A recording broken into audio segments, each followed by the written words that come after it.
Welcome to today's study. If you're the kind of focused learner who absolutely loves breaking down complex chronological theories, well, you're in the right place. Today, we're doing a full summary and an impartial step-by-step investigation of a very specific timeline. We're unpacking a really intriguing theory sourced straight from the channel Wackadoodle Samoan. What makes their mathematical approach so fascinating is how it blends ancient scriptures with precise modern calendar dates, geopolitical milestones, and even rare astronomical alignments to literally reverse engineer a prophetic timeline. We're going to look at exactly how this source pieces all these disparate puzzle pieces together into one unified formula. So let's jump right in. To make sure we've got a handle on this, here is the roadmap for our study. First, we'll look at the Psalm 90 prophecy. Second, defining a biblical generation. Third, modern Israel's generational timeline. Fourth, calculating the Rapture timeline.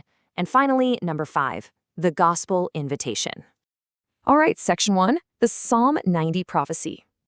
We're starting with the foundational premise of this whole theory. The source points out a really vital bit of historical context here. Moses actually wrote Psalm 90 during the Israelites' 40 years of wandering in the wilderness. You know, that environment, watching an entire older generation slowly pass away over decades, it makes the whole concept of human lifespan deeply poignant. And Psalm 90 verse 10? It is the absolute anchor for this mathematical timeline. It establishes a baseline lifespan, 70 years, or if by reason of strength, 80 years. Now, I want you to lock that 80-year number in your mind, because it becomes the primary measuring stick for everything we're about to explore. To understand why this 80-year span is such a big deal, the source takes us over to the book of Numbers, specifically chapter 14. This is a massively dramatic moment in biblical history. The Israelites have just rebelled right at the edge of Canaan, and God is, understandably, expressing immense frustration. He even threatens to wipe them out completely and start a brand new nation with just Moses. But Moses steps in. He intercedes directly, appealing to God's reputation and reminding him of his immense grace and enduring dedication to Israel. So God responds to Moses by laying out this incredibly complex balance of justice and mercy in Numbers 14:18.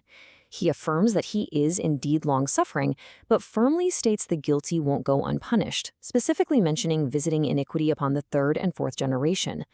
The theory we're looking at today focuses heavily on that exact phrase, third and fourth generation, using it as the foundational building block to construct their entire generational timeline.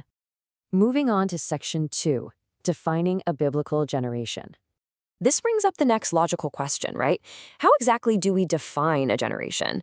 Well, to make their mathematical formula work, the source sets some very specific parameters. They define a generation as a birth year span covering 15 to 20 years. The reasoning here is highly practical. It's roughly the time it takes for a child to reach adulthood and have the biological capacity to reproduce. The presenter points out this actually aligns perfectly with modern sociology too. Think about baby boomers or millennials. Demographers measure those in very similar 15 to 20-year blocks, which kind of grounds this ancient biblical concept in a very natural, relatable human rhythm.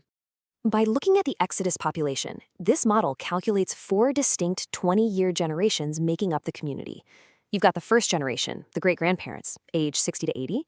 Second generation, the grandparents, 40 to 59. Third, the parents, at 20 to 39.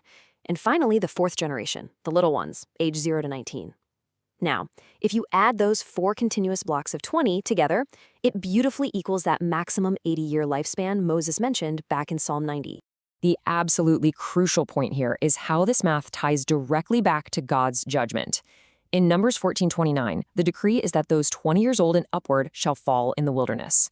So based on our breakdown, the source argues this judgment precisely targeted the top 3 generations. Only that fourth generation, the little ones under 19, were spared. The presenter highlights the deep spiritual significance of this. Those little ones had no part in the rebellion, so they symbolized a completely fresh start as the sole inheritors of the promised land. Let's move to section 3, modern Israel's generational timeline. Now we're going to shift our study's focus from ancient history to the modern era. The source takes this exact 80-year, 4-generation formula and maps it directly onto modern Israeli history. They start the clock on September 23, 1947, with the UN Ad Hoc Committee. The source identifies this specific day as the actual conception of modern Israel, the vital diplomatic groundwork. Add 20 years for the first generation, you get 1967. Add 20 more, you hit 1987. The third generation takes us to 2007. And the fourth and final generational block wraps up in 2027, giving us a continuous 80-year progression. Why does the source find this timeline so compelling? Because they place specific historical and astronomical milestones perfectly within each block. That first block ends with the momentous 1967 Six-Day War. The second and third blocks feature the Feast of Trumpets falling on or near September 23rd in 1987 and 2006. And in that final block, the Feast of Trumpets occurs again on September 23rd, 2025. This theory leans heavily on the Feast of Trumpets because, biblically, it's deeply associated with prophetic fulfillment and divine announcements. So its recurring alignment here? Yeah, they see that as incredibly significant. The presenter also points out a wild parallel at the 70-year mark. Remember the baseline lifespan of 70 years from Psalm 90? Well, exactly 70 years after the September 23, 1947 ad hoc committee, the source points to a massive celestial event, the Revelation 12 sign, often called a wonder in the heavens, which occurred on September 23, 2017. They present this astronomical alignment precisely 7 decades later as serious validation that we're tracking the final biblical generation.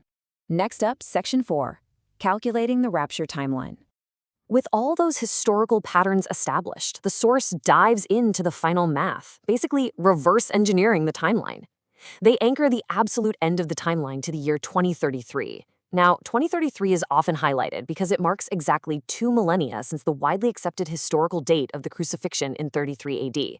Plus, Rosh Hashanah falls exactly on September 23rd in 2033. If you take 2033 and subtract the full 80-year lifespan of strength from Psalm 90, you land in 1953. The source notes that 1953 falls perfectly within that first 20-year block of 1947 to 1967, validating the structural integrity of their math. Following this structural logic all the way through, the presenter lays out their final calculation. By taking that anchor year of 2033 and subtracting a traditional 7-year tribulation period, the model arrives precisely at 2026. This mathematically calculated date is the focal point of their entire theory, derived purely from mapping this ancient generational study onto modern historical markers. To really cement this, the presenter emphasizes the extreme rarity of these September 23rd alignments. You've got the conception of Israel on September 23rd, 1947. You've got Rosh Hashanah falling on September 23rd, 2033. The source notes that this specific calendar alignment will not happen again until the years 2062 and 2071. For them, this is concrete evidence that this current window is the exclusive final generation. Finally, Section 5, the Gospel Invitation. For the last segment of our study, we transition away from mathematical models and calendars directly into a spiritual appeal from the source material. The presenter concludes not with numbers, but with a deeply passionate invitation. They specifically address anyone listening who might be feeling a sense of heaviness or anxiety about world events. They urge you to find deep, personal peace by speaking directly to Jesus, offering this profound comfort that he loved you and he knew you before you were even formed in your mother's womb. The core theological point summarized here is one of absolute and total victory. The source passionately shares that Jesus took our place, went to the cross, and rose again. He is currently holding the keys to life abundantly, having completely conquered death, hell, and the grave on our behalf. Before we wrap up, I want to note that the source channel is Wackadoodle Samoan, and a link is below in the description box. Prayers for this channel are very much appreciated. And also, since we are still here, TGC invites the Rapture Brethren to select the membership button on this channel, The Gospels Compared. As a thank you, members who bless TGC receive early access to extra content, and members may request a summary video of their choice. So after reviewing this entire structured breakdown, from Moses in the wilderness to a calculated 2026 projection, I'll leave you with this. How do these ancient mathematical timeframes challenge the way you view our modern world today?